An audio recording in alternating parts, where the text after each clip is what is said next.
Gimme Dr. Éireann and on for the Querfone, and Shin the Sturian Organiver, like a snart the grass to the Von Oring, Conida Hook and Creerka. When it's Ganoots, it does no for an every hair, August and Nilgany fast, August, pretty quick no for it, Greece, 30 and amen. Direct you beseech thee, O Lord, our actions by thy holy inspirations, and carry them on by thy gracious assistance, that every word and work of ours may always begin from thee, and by thee be happily ended, to Christ our Lord. Amen.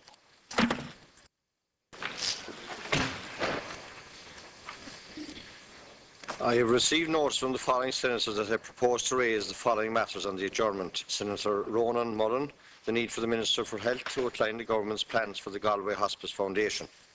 Senator Colin Burke, the need for the Minister for Health to outline the up-to-date position on the provision of urological services for children who have spina bifida and hydrocephalus, and in particular if arrangements have been made for a consultant paediatric urologist to travel from the UK on a monthly basis to provide the necessary clinical support in Ireland. Senator Fidelma Healy-Eames to ask the Minister for the Environment, Community and Local Government to rename the new constituency currently proposed to be Galway West to Galway West South Mayo to reflect and respect the new intake of population from South Mayo. Senator Pascal Mooney to ask the Minister for Transport, Tourism and Sport to outline the reason for the exclusion of game hunting for grant aid by Fáilte Ireland in the promotion of Ireland as a tourist destination. The reason this exclusion has been recently added to the policy conditions for grant aid, and if he can further outline the reason the National Association of Regional Game Councils have been refused financial support for a gathering of delegates from the Federation of Associations of Hunting and Conservation in the EU taking place on the 21st of March. I regard the matters raised as suitable for discussion and adjournments, and I have selected Senators Mullen and Burke, and they will be taken at the conclusion of business. I regret I have had to rule out of order the matter raised by Senator Healy-Eames, as it is an anticipatory of the debate on the electoral amendment Dáil Constituency Bill 2012 being taken this afternoon. I also regret that I have had to rule out of order the matter raised by Senator Mooney, as the Minister has no official responsibility in this matter. Leader. Thank you, Lasky Hirlich. The order of business today is items 1 and 2 on the order paper. Item 1, motion regarding Section 17 of the Diseases of Animals Amendment Act 2001 to be taken without debate on the conclusion of the order of business. Item 2, electoral amendment Dáil Constituencies Bill 2013, second stage, to be taken at 3:45 and to conclude no later than 5:45, with the contribution of group spokespersons not to exceed 8 minutes and all other senators not to exceed 5 minutes. The Minister to be called upon to reply no later than 5:35 p.m. And I should say the Leader has asked me to remind senators of the decision taken not to facilitate committees that are in session during the order of business. Thank you. Well, good. Senator McSharry. Thanks very much, Lasky Hirlich. We won't be opposing the order of business. Leader, as you may be aware, yesterday the Fianna Fáil party launched a document, Actions Speak Louder Than Words, a structural approach to a societal issue, which is a set of proposals for structural reform and resourcing of a strategy for suicide prevention. Indeed, we welcome the fact that Minister Kathleen Lynch has welcomed the publication of the document, and all of you will have it on your emails as of today. And it would be my sincere wish that we could have a debate here in the House on it. While I appreciate we have our own private members' time in which to put these things forward, I think in the non-adversarial spirit with which it was written and presented yesterday, and indeed the ministerial welcome by way of retort, perhaps the government may make available time where we might debate this particular issue and its merits. I think all of us on both sides of the Houses have equal concern for this matter and equal ambition to solve it. And I think following 7 months' work and research in pulling together all of the existing body of work which is out there and adding some new strands to that with some additional research that we did ourselves, we think we've come up with the structure that can work, which ultimately the talk and rhetoric of many of us here in these houses following instance of suicide is often empty when one considers the kind of action which is required to ultimately deal with this issue. What we must do is provide the structure and the resources to the experts, who are the people who can begin to peel back the blindfold on the scourge and phenomena which is the loss of life through suicide. We've proposed, for example, that this will be financed, even in the depths of this recession, by 88 million, which can easily be sought in my view, from the consumers who would be contributing through their purchases in off-sales of alcohol, which, as we all know, is at a historical low. And I think a vox pop in the street would have a unanimous response of support for such a measure. But again, not to debate it today, but I very much hope that this, an issue which I know unites the House, and we very much welcome Minister Lynch's response to it yesterday, that in the next couple of weeks all of us might share our thoughts on the document, how it can be improved, but much more than that, how quickly we can move to implement the positives within it. Thank you. Senator Clune. Thank you, Cahill. And I say I must did note Senator McSharry's policy launch yesterday, and I'm sure it will contribute to the very serious and important debate on the whole issue of suicide prevention. I'd like to welcome today's news, Cahill, that the EU finance ministers have agreed to formally ask the Troika to look at the best possible option for Ireland with a view to extending the deadline for repaying the bailout loans. I think it's very important news. It will certainly, that combined with a recent decision to replace the promissory notes with bonds will result in real savings and real benefits to the Irish people. So I think it's another very important step on our road to recovery, and it is to be welcomed. I'd also like to draw the House's attention to the fact that the Minister for Jobs yesterday, Richard Bruton, along with EU partners, with the Commission and indeed industry partners, launched an initiative to look at the whole area of ICT jobs and how we can fill them. There are estimated to be 900,000 vacancies across the EU, 5,000 in this country that we know of. And I'm glad, and it's exciting to welcome a decision by FireEye today to develop 150 jobs in the Cork area. But you know, there's an awful lot can be done on this, and we've this huge potential for this country to be at the forefront in driving change and ensuring that we have the computer graduates, the science graduates, the engineering and maths graduates to match the needs of industry. So this initiative announced yesterday will work with industry, with partners in education as well, both here in this country and across Europe, to ensure that individual skills are honed to match the needs of industry, that their education sector reacts. And I know it'll tie in appropriately with the discussion we're going to have on Thursday with the Minister for Education on the Education and Training Boards bill. But I think it's a very welcome initiative. I think it's something that we probably don't focus enough on this House. I mean, the jobs area is very important, developing jobs, but this is a very real potential that we should maximise. Thank you. Senator Jim Darcy.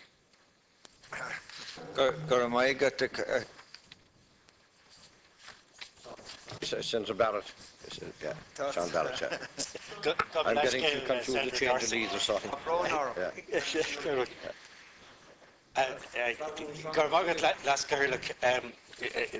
In the University Times today, it says that in the negotiations for the reconfiguration of teacher training in Ireland, that the Church of Ireland College of Education will not be allowed to retain its name. I think the Church of Ireland as a title doesn't threaten anybody. It enriches this island by the kind of diversity that's enshrined in the Good Friday Agreement and St Andrews Agreement. And perhaps Minister Quinn could clarify this when he comes in on Thursday. We did have a debate about patronage of schools, and I think Mr Quinn agreed that some people are unduly sensitive to symbols and emblems and titles that arise from other people's religious beliefs. And I think as a country we need to grow up in these matters and allow the kind of diversity that we all wish to see in this country. Senator Darcy, I'll let you off this time. I would like to wish Senator McSharry well with his discussion document on suicide. I heard him on LMFM this morning and he spoke well, and I don't know whether we'll get enough money out of the off-licence trade to fund it, and it might be a bit discretionary, that, but nevertheless, good luck with it. A couple of weeks ago, tributes were paid in this House to Pope Benedict on his resignation. Could I today pay tribute to Bishop Gerard Clifford, a native of Ballorgan near Dundalk, which has been in the news recently for other reasons, who has stepped down as Auxiliary Bishop of Armagh on the grounds of ill health. He was highly popular with both church clerics and the laity, and his work covered ecumenism and education.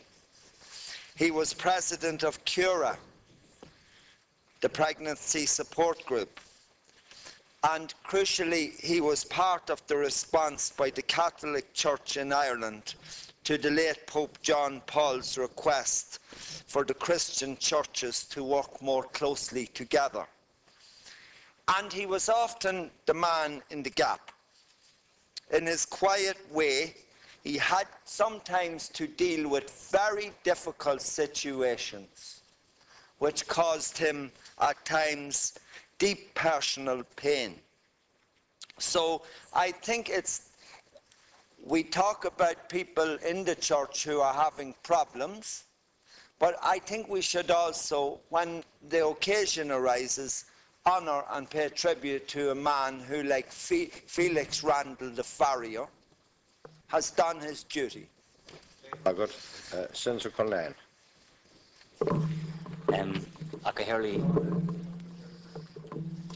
Hurley, can I raise the issue of the 800 former members of the IBRC who are on temporary contracts at the moment?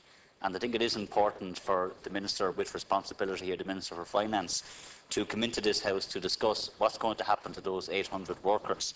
There was a presentation in the AV room given in this House, given in this in the Oireachtas last week, and we heard an account of many workers who are struggling to pay their mortgages and have families and responsibilities and face an uncertain future. And some of the terms of the redundancy arrangements that were previously signed off on apparently are now not being met. So there are serious concerns that those workers have, and I would ask that the Minister for Finance would come into the House to discuss those. Can I also ask for a debate on the HSE service plans which are being rolled out across the state? These are obviously very important. There's a mix of good and bad news for most areas, but I would ask that we would have an opportunity here in this House to discuss those very important plans, because they will set out how the state spends the huge amount of money which does go into the health sector. It's a big slice of the overall government spend is in the area of healthcare, and it is a hugely important area for all of us. And while there was some good news for the South East, which I represent in terms of new consultant posts and some capital funding which may at some point be made available, there is a big issue coming up, and I would ask the leader to arrange for a debate on this with the Minister for Health. There's a big issue coming at all hospitals in relation to meeting the target for outpatient activity. That the target is laudable, that patients should see a consultant within 12 months. But because of the cutbacks in hospitals, beds being taken out, wards being closed, staff lost, the hospital management are not in a position to meet those targets. So we have on the one hand a Minister for Health setting very unrealistic targets for hospital management, and on the other hand taking away from the hospitals, which makes it more difficult for them to meet those targets. And I would also welcome, Leader, a debate on that issue as well, and specifically on that issue, but also on the more broader issue of the regional health plans which have been published in recent weeks. Good. Senator Éireann. Very much, Seanad. I just want to again ask the Leader of the House to bring in the Minister for Finance for a debate on the banking sector in this country. We saw recently that Stubbs Gazette estimated that 25,000 Irish households would seek redress under the new insolvency rules. On top of that, there have been numerous pronouncements recently by members of the banking profession that new legislation is expected to make it easier for them to repossess properties through the courts. Now, this is not just going to affect people in the buy-to-let market, and, by the way, as if there was blue sea between the buy-to-let market and the rest of the residential market, but ordinary people out there are to this day living in fear by these statements that, you know, we have to get real about the number of repossessions in this country, and we have to get real about the fact that people can't pay their mortgages. The reality is, banks were willing to kick that can forward for years on end and have people pay what they could, leaving themselves short of food, not putting fuel in the fire, and now, as soon as they see an opportunity and the market begins to rise and things get better in the economy, it's now time to put a line in the sand as far as people's debts are concerned. So I think it's time we had the Minister in here and had a real, genuine, full and frank debate on what's happening in this country in relation to mortgage debt. Margaret. Senator Terry Layton. I'd just like to ask the acting leader of the House if you would comment, or at least have a debate or discussion fairly shortly, in relation to a groundbreaking decision by Justice Henry Abbott today in the High Court in relation to the surrogate mother, the genetic mother of twins born to a surrogate mother, who in this case happens to be her sister. And in fact, this is a groundbreaking decision. The legislation is not in place to provide for this. I'd like to ask the acting leader, is this the intention of the government, and I hope it is, that they will bring in legislation to deal with this matter, and that not to appeal it to the Supreme Court. It has been a very well worked out decision by Justice Henry Abbott, who is a former member of the other House, and it is a very serious decision. It has repercussions for people concerned. And again, the legislation is not in place to provide for this position. And yet, medical science has advanced so far that there can be a clear identification of who the mother is. So it's a really serious situation. I'd like to ask the Deputy Leader, Acting Leader, that first of all to put her views as someone in a leading light in this particular regard, her views whether the state will appeal this to the Supreme Court, whether we should arrange an early debate with the Minister for probably social welfare as opposed to health, because social welfare has responsibility for the Registrar General's office.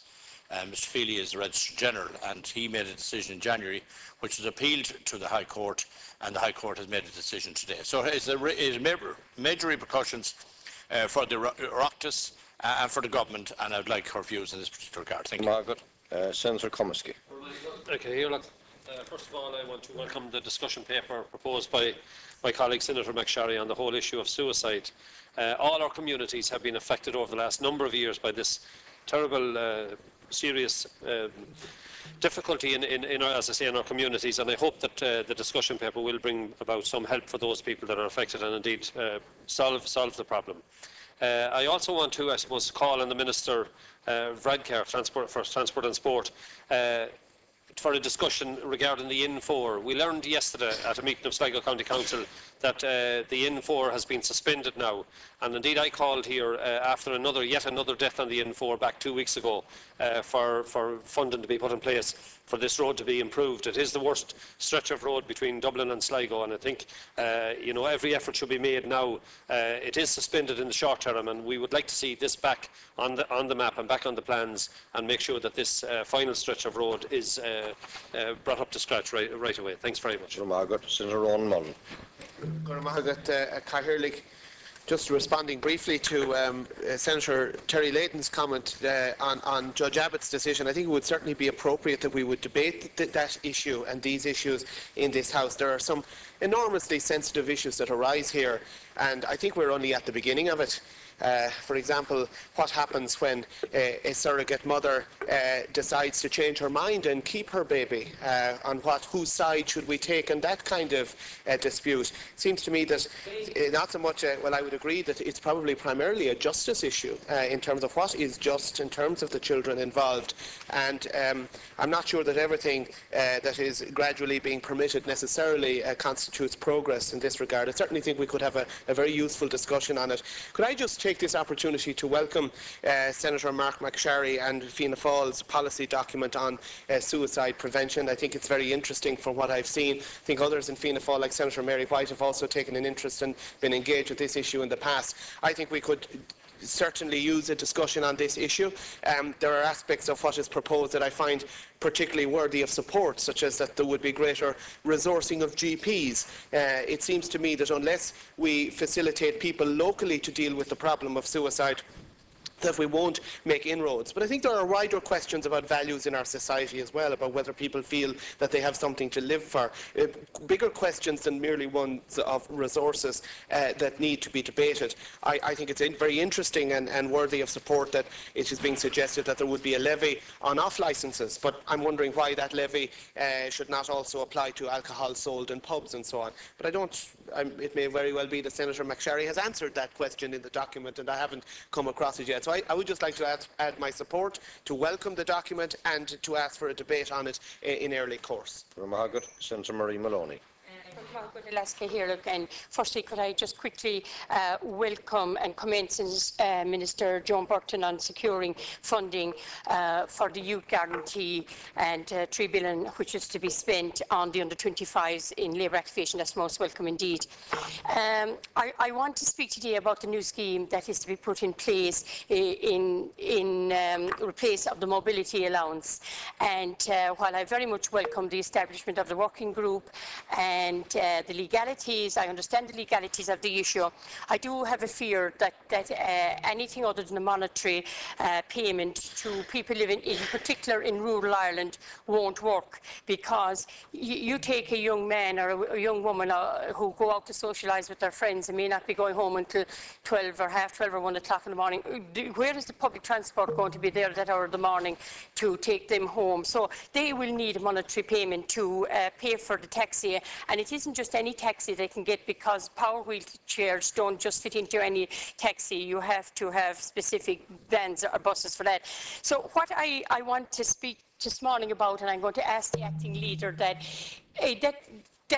time be set aside in this House to discuss this matter, because like what we did with the jobs initiative that time, that we all have ideas and proposals, and that if we could collate all our ideas and proposals across party and present them to the working group, present our proposals to the working group. Now, I'm sure we can find sometime, somewhere in the schedule, either we sit longer or any day that we're off. I have no problem coming in to discuss it, but surely we can find somewhere in the schedule to fit in and collate our ideas cross-party, present them, and maybe perhaps ask the Minister to have a representative of this House sit on the working group, because we all have ideas to offer, and I feel that would be a good way going forward. Senator David Norris. Thank you, first of all, with regard to the very important case concerning surrogate motherhood and the issue of legal parenting, I would expect that the state will appeal it, for the simple reason that if it doesn't give clear and perfect definition to that judgment. So it's better for all parties, in my opinion, and I'd be interested to see what my colleague Senator Barczyk has to say about that. And could I also say this issue has been hanging around for a very long time, including when the senator who raised this, his own party, was in power, and I remember Senator Mary Henry from this side urging that we make legislation available in this area, and was supported by Senator Barczyk in it. With regard to Trinity, I must say I'm very surprised and rather ashamed of them if they won't allow the Church of Ireland Training College to retain its word, the Church of Ireland, in it. I mean, we're a bit squeamish about this, and I should think that Trinity should, and I would call here for Trinity to change their name. It's the College of the Sacred and Undivided Trinity near Dublin. Perhaps it's time for a name change after 400 and whatever it is years, because it's no longer near Dublin, it's in Dublin. And if they don't like the Trinity, and if they don't believe in religion, they should get rid of it. And while we're at it, we could get rid of the prayer in here too, because I, as a practicing Christian, I find it very offensive and hypocritical, and I think the silence is a load of fraud as well. So perhaps if we all cleaned up our act, we were a bit more honest about things. I think it's also important for us to be honest about the proceedings in court. There's a very important issue, Gaelic, if I could ask Gaelic if I could beg your indulgence on this. There's a very big article in one of the newspapers, not a newspaper that attracts me particularly, the Daily Mail, but they raise a very important issue. it's not today, it's a few days ago, a reporter, Eugene Maloney, very well known, was struck on the back of the head by somebody returning home at a weekend. The assailant pleaded guilty to manslaughter, and the sentencing was... I must remind you this matter is before the court, so we might... I see, but in any case, I just want before to the newspaper... express caution. Just saying, it's been...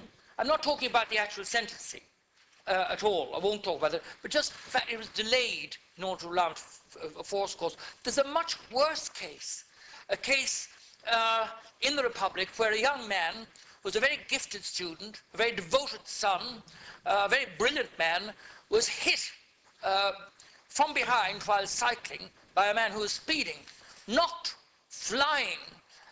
Not even the driver didn't appear even to brake, to slow down, just went on, hit the car. He's had a whole series of convictions for drug and other offences, including traffic offences. He was actually more or less out on bail, as I understand, when this happened. Senator, if this matter is before the court... I'm not identifying anybody. Well, no, but and the matter I'm talking about has actually lapsed by default. Yeah, it's lapsed by default. So I'm saying that the victims in these cases, and there are a very large number of them, they shouldn't, because it's creating a danger to the public. People who have a very long criminal record, let out on probation on bail, and the fact that they have suspended sentences already hanging over them are not implemented. They should be back in jail the minute. That is the law. I'm not dealing with anything that's before the courts. I'm saying this is the law, and we're allowing dangerous people out. We should know how dangerous they are, and we should recognise the appalling damage they do. Senator Healy-Eames. Alaska Hirley. I'd like to welcome the High Court judgment today, where the genetic parents of twins born to a surrogate mother were deemed the legal parents. And that the genetic mother in this case is entitled to have her name on the birth cert. Now, I think that was the right judgment in this case, but the whole issue is not straightforward, because how about if it was a donor there, who then would be deemed the legal mother? So I think it's absolutely past time that we had a debate on human-assisted reproduction in this House. We definitely need legislation in this area. Thousands of couples each year in Ireland seek help around this area, around the whole area of human-assisted reproduction. So it is timely, and I think this legal judgment today will push the issue on. So I'd like to hear that, Leader, in your response. Like Senator Éireann Hayden, I too am absolutely disgusted to hear that Ulster Bank are saying this year we will foreclose on 1,000 homes. And they're saying it's time to get real. Well, let me tell and let me say to the banks what's real. When those couples and those families and those individuals qualified for a mortgage pre-recession, they had incomes, they had higher incomes, and they had, since then, that they may have lost or certainly reduced. Those very same banks are still expecting those couples and individuals to meet the same mortgage repayments. How could that add up? How is that real? What have we got in place? We've got a MARPS process, a mortgage arrears resolution process, that I can tell you is not working. This must be my third week in a row talking about this here. So certainly we do need Minister Noonan in here. This is the big issue coming down the line. We've said it here for many years, some of us. We've got personal debt and mortgage debt. But let the banks not lecture homeowners, given all we have done for the banks. Thank you. Margaret, Senator Moran. I would just like to second the proposal by Senator Marie Maloney today that we should have perhaps look for time to set aside to debate the whole issue of the announcement made regarding the mobility and the motorised transport allowance last week. I know myself, and as spokesperson for disability for the Labour group, I was inundated with calls from very distressed and very, very worried people who, thanks to their mobility allowance, had gained a sense of independence and were now in fear that this mobility allowance was, that they were going to be without it.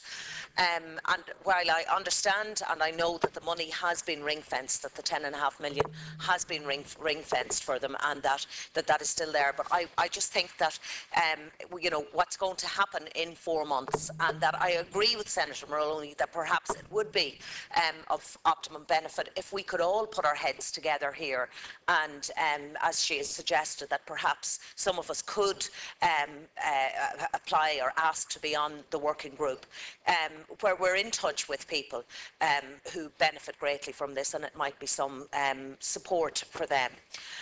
I would just like to also raise the issue of unemployed teachers and the fact of, again, as something that I've raised before, about retired teachers being employed in schools. Just looking at figures lately, there were 3,365 newly qualified graduate teachers came out of college last year. And in the weeks before Christmas, in the 2 weeks before Christmas, figures say that 153 retired teachers were employed by schools. And I would just ask that perhaps we could have a debate, or that we could ask the Minister for Education to ensure, and I do commend him on his recommendations, that schools should prioritise unemployed teachers or newly qualified teachers when taking on substitute teachers.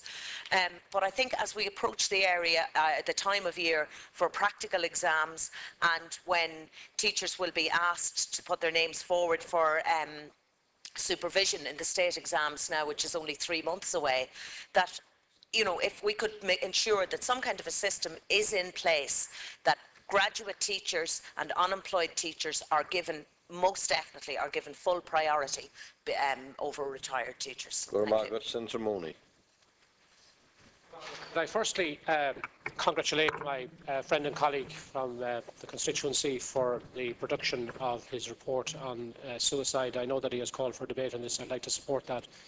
But also I want to return to an issue that I raised last week in the context of local authority funding, where I expressed concern, not for the first time, and I know it's a view that's shared across the House, particularly from those who have served in local councils, that there is a real fear now that the road maintenance programme is going to be so severely starved of cash resources that all of the money that has been poured into the road infrastructure over the last 20 years is going to come under severe threat if there is not a sufficient amount of money provided for maintenance. However, the situation in relation to local authority funding goes much deeper than that. At a meeting of Leitrim County Council yesterday evening, there was a proposal that they would restore the disabled persons grant, which would be under the essential repairs section, and this would be providing showers, toilets, downstairs facilities for those who are eligible for it. And it was being welcomed by all sides until the county manager reported that the amount of money that was being provided was going to result in a shortfall of over 1/3 based on the existing applications, not on the new or any anticipated applications. This comes also in the same month where there was a great announcement from government that the local improvement schemes were going to be reintroduced to local authorities, which was being welcomed particularly in rural Ireland. And yet what has happened in that instance is that it can be introduced so long as the money that has been allocated for road maintenance is shifted back into LISs. Now, I appreciate that the government that the country is bust. I appreciate that. But we have to reach a point where there has to be certain standards, certain benchmarks, under which we do not go beyond that. And Colin McCarthy on Sunday in the Sunday Independent, despite the fact that he is against any increase in the capital programme, and he made a very cogent argument as to why that should be so, he did concede that there was a need for a continuance of resources to local authorities, particularly in the infrastructure area, to ensure that at least that essential maintenance was carried out. So all I'm asking for here is that the Minister for Local Government, I know that he's due to come to the House under the electoral bill, but I would like to see a separate debate on local authority funding at some point before Easter if possible. and whether the Minister himself comes in or one of his Ministers of State. But I do believe that it would be an opportunity for all sides of the House to give an opinion on what experiences they're having in their local authority areas, so at least that there could be some momentum built to try and ensure that come the next budget and the discussion on the estimates, that there will be some increase, some improvement in local authority funding. Senator Mullins. Michael. I just wanted to raise an issue that emerged from an RTE documentary last night called Generation Sex. And there's a report in some of today's newspapers on it that children as young as 9 or 10 years of age are viewing online hardcore pornography. And shocked parents have absolutely no idea how to control what their children are looking at. Professor Roach of NUI Maynooth said that young people are struggling to cope with the tsunami of sexual images in day-to-day life. And of course, the problem with the internet is that it's instantaneous, and now with Wi-Fi so easily available in public places, young people can view pornography on their phones. I think we should all be deeply concerned with this development. You know, what will the effects be in the future? Will it contribute to more child sexual abuse and violence against women? And porn, I'm told, is highly addictive. And I think this issue needs to be addressed with children in primary schools. And I think we need to educate parents on how to talk to their children about this particular issue. So I would ask the acting leader that we would have a debate, I think, with the Minister for Education on this particular issue, because of the possible long-term implications for young people and for society as a whole. Thank you. Margaret. Senator John Kelly. Chairman, first of all, I want to compliment Senator McSharry on the introduction of this discussion document on suicide awareness. I've always said in this House that I don't think we're doing enough to tackle suicide. I recently said that what we need to do is set up a single authority that deals with just suicide and suicide alone, headed up by somebody like Noel Brett, and the same way as he headed up the Road Safety Authority and did great work and reduced road deaths dramatically. And that's what we need to do with suicide. Secondly, I also want to support my colleague Senator Marie Maloney in relation to the mobility allowance and the motorised transport grant. The reason that we're in the position we're in, apparently, is that it was found unconstitutional to deprive over 66-year-olds of the mobility allowance. And obviously, if we have to pay it out, it's going to cost us too much money. So obviously, there's a decision made to scrap it and the mobility and motorised transport grant. Now, I was community welfare officer for 28 years, dealing with these two schemes, and I have to say that they were a lifeline to many people, particularly people living in rural areas and living in rural isolation. And the motorised transport grant, without it, many people would not be able to connect with local villages and towns, and also the purpose of it as well was to facilitate people so that they could be able to get to work. I know plenty of people that need a car to travel 40 miles to work. There is no other alternative scheme that can cover both of these when you're talking about rural isolation and elderly people. We cannot expect elderly people to be like robots that will provide a bus for them at a particular time every day if they need to go to town to do their shopping. In rural Ireland, that simply doesn't happen. So the only way we can deal with this is that they have the money in their hands and that they have the freedom to come and go as they please. So I think it does require debate, and I do agree with Senator Maloney that some of us should be feeding into this debate, and I, particularly with my own experience, would like to be part of that discussion. Margaret. Senator Noon. I wanted to raise recent revelations about major price discrepancies between a number of clothing chains which are located in both Ireland and the UK.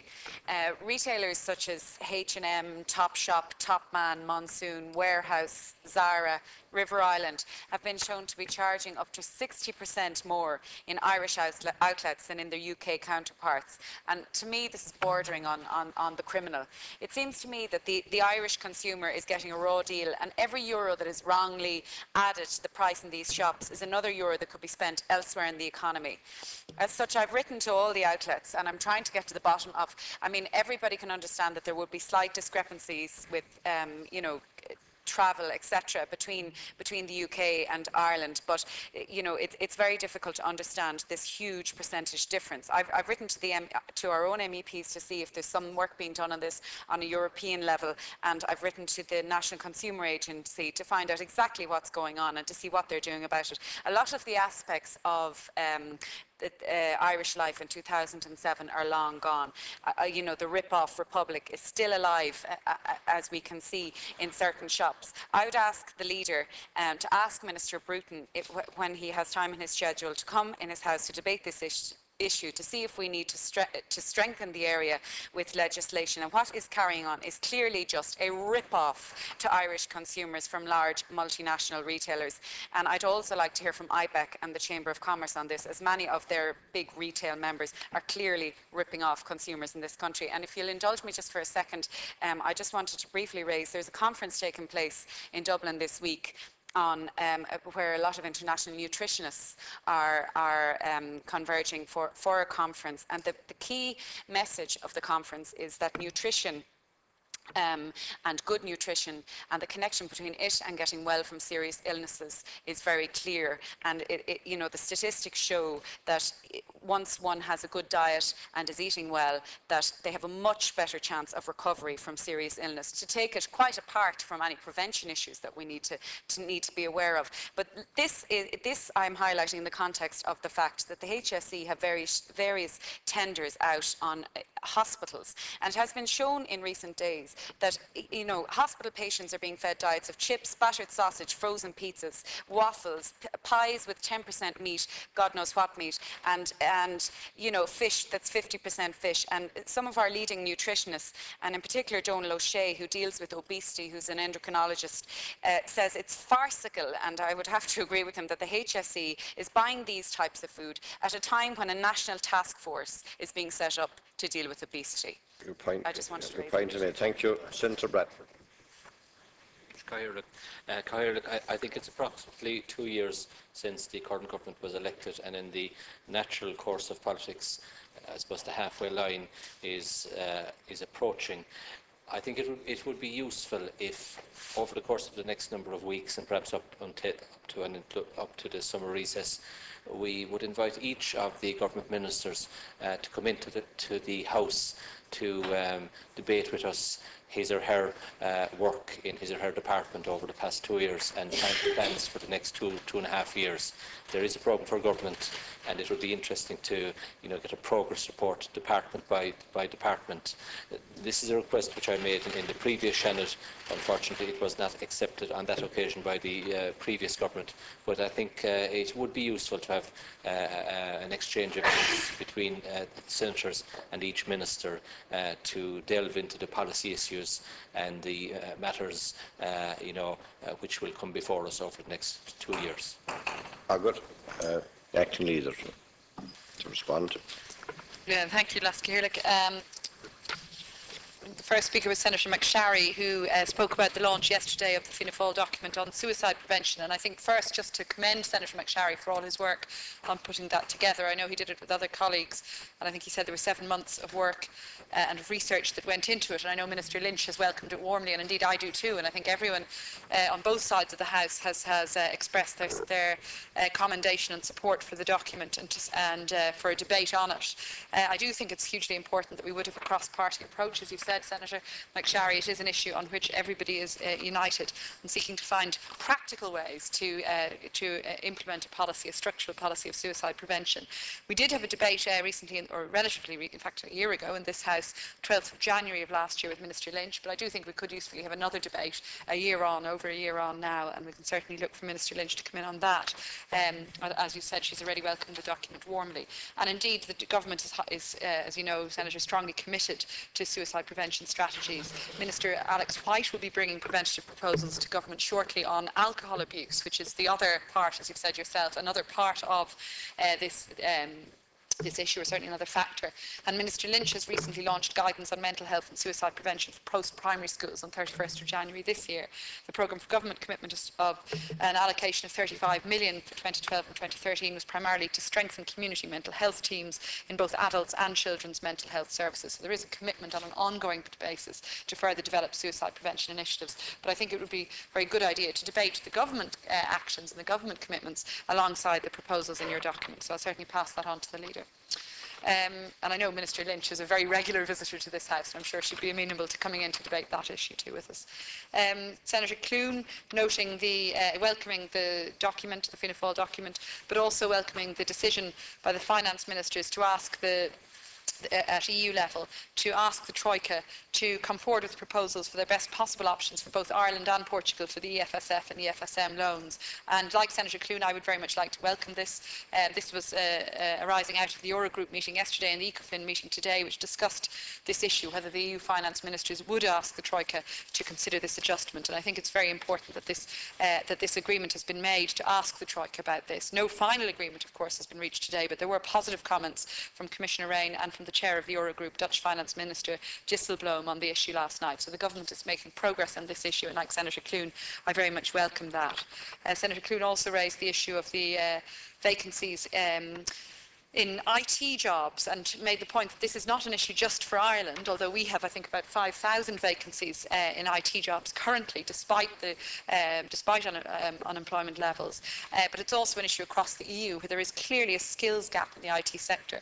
And Minister Bruton has announced his intention to tackle this and to make Ireland particularly strong in IT skills. And I know he's in the action plan on jobs for 2013, recently launched, which a number of us welcomed in this House. There's a number of key measures in that aimed at improving Ireland's record and strengthening our reputation for ICT skills. Since we took office, in fact, since the government took office, there's been a growth of over 10,000 jobs in the ICT sector. So it is a key sector for growth and a key sector targeted in the government's plan for jobs and growth. And of course, again, just to welcome, as Senator Clune did, the announcement of the creation of 150 new jobs from FireEye in Cork. In that context. So I think we could have a debate with the Minister on that, and I know that colleagues will be raising it with Minister Quinn in the debate on Thursday on the Education and Training Boards Bill also. Senator Barrett raised the University Times. I'm a regular reader of that publication myself. Senator, excellent publication from Trinity College. And the announcement in it about the Church of Ireland College of Education. I think Senator Norris expressed a view I would concur with, I must say, on the issue of that naming and without... It was ironic. Yes. I don't... Being ironic. I'm getting confused. I'm not talking about the name of Trinity now. I don't concur with your views on that. So long as it's not the Troika. The acting leader out interruption. I would say that this is something that might again be raised. It might be raised again with Minister Rory Quinn on Thursday when he comes in to speak with us on the Education and Training Boards Bill, because he has made clear his commitment to reform of the teacher training sector. There's been unnecessary duplication, as he has pointed out, in teacher training and in the education of our teachers, and there's been important reforms that he's proposing to introduce in the same way. Welcomed by DCU. In the same way that he's introducing reforms on school patronage. So we'll have a debate with him in this House on Thursday. We can raise these issues there. Senator Darcy commending Senator McSharry's document, but also paying tribute to Bishop Gerard Clifford. Senator Cullinan raising the issue of the IBRC employees, 800 of whom are awaiting a decision, and of course we all hope they will be treated fairly, of course. The HSE service plans, Senator Cullinan also asked for debate with the Minister for Health. We've had quite a number of debates with the Minister for Health on these issues. I would point out debates, I think we had Minister Riley in this House just last October on a broad-ranging debate on health, statements and Q&A on health on the 27th of October. So we can certainly look for that again on the HSE service plan. But the government is committed to introducing the most comprehensive programme of health reform and radical reform to the health system since the foundation of the state. And in that context, the HSE service plans are being rolled out with the goal to cut the goal being to cut the cost of services rather than the level or quality of the services themselves, and to accelerate the pace of reform. And indeed, there's already been impressive figures on reductions in waiting lists in the HSE that have been read out in this House before, but which are worth reminding ourselves of. That the number of patients waiting more than a year for an inpatient procedure is at its lowest level since records began. The number of patients waiting more than a year for day case surgery is at its lowest level since records began, and so forth. And there's been impressive work on reducing waiting lists where children were waiting for over 20 weeks for inpatient or day case surgery. At the end of 2011, 1,759 children were waiting over 20 weeks, and within a year this waiting list was reduced to 89 children. So there's been some impressive results and outcomes already from structural reforms of the health service. Senator Hayden asking for a debate on housing and on repossessions and in particular on mortgage arrears. And I know that that I can certainly ask the leader for that. It certainly is a pressing issue, particularly in light of recent banking announcements. We have, however, had a number of these debates in October 2011, in May, and then again in July 2012 with both Ministers Hayes and Noonan. So we have had a number of these debates, but it's clearly time we had another of those debates. I think the last such one was in July of last year, Senator Hayden, so we could well do with another debate now, particularly as there's been quite a number of initiatives taken since then. The Cabinet Committee on Mortgage Arrears has already driven real change and has in particular made the most significant change in insolvency laws in over a century, long overdue that we reformed our insolvency laws. We've set up the Insolvency Service. The government has also strengthened protections for mortgage holders in difficulty and is working with the central bank to ensure banks are putting in place additional restructuring options for those in difficulty. But I think we should have a debate to try and interrogate ministers on the practical impact of these measures for people who are struggling with mortgage arrears and in difficulty. So I'd agree with that. Senator Layton raising the issue of the case, the judgment in the High Court today by Mr Justice Henry Abbott on surrogacy, and I think this was also raised by Senators Mullen, Norris and Healy-Eames. I've only seen headlines about the judgment myself, Senator, so certainly without reading the judgment I wouldn't want to comment on my own personal view of it. The outcome of it, I understand, is that the genetic mother can be recorded on the birth certificate, so the couple have succeeded, although it must be remembered that the birth mother was also supportive of the couple's actions. So I think I'm right in saying. They're very particular circumstances, but it's undoubtedly a very important decision. Senator Norris pointed out rightly that this is an issue that Senator Mary Henry consistently raised during her time in this House and indeed produced legislation on this. And whatever one's view of the judgment and whether it's appealed to the Supreme Court or not, this is undoubtedly an area of the law where we do require legislation, that it's not appropriate that we would regulate through High Court and Supreme Court decisions. And indeed, it's unfair on couples and on parents and on families to have to take litigation. And many of us have been saying this for years. We need legislation on IVF, on assisted human reproduction and on surrogacy. We have an excellent report from the Commission on Assisted Human Reproduction, commissioned by previous government, but which really should be implemented. I understand it's a matter for the Department of Health. I understand also that within the Department of Health, work had been done over some years past on the preparation of such legislation. So I certainly think we should all be pressing for that legislation to be brought in to regulate this area without delay. So I think that would be my own view without reading the judgment. But such a comprehensive response. Quite all right, Senator. It's a pleasure. Senator Comiskey, again welcoming the suicide paper produced by Senator McSharry and speaking on road safety issues. And just worth noting that road deaths this year have fallen year on year since 2006. But every road death is clearly a tragedy, and we should be. I know that Senator Kelly has also raised the issue of I think it was Senator Kelly who also raised the issue of road deaths. So I think that it's something we could debate in this House. I'll speak to the leader about that. Senator Mullen, again on surrogacy and on the suicide prevention document. Senator Maloney welcoming the introduction of the European Youth Guarantee at EU level, and Minister Joan Burton's prominent role in bringing that about. And I share your view. I think that's a really important initiative given the appalling figures on youth unemployment across the EU.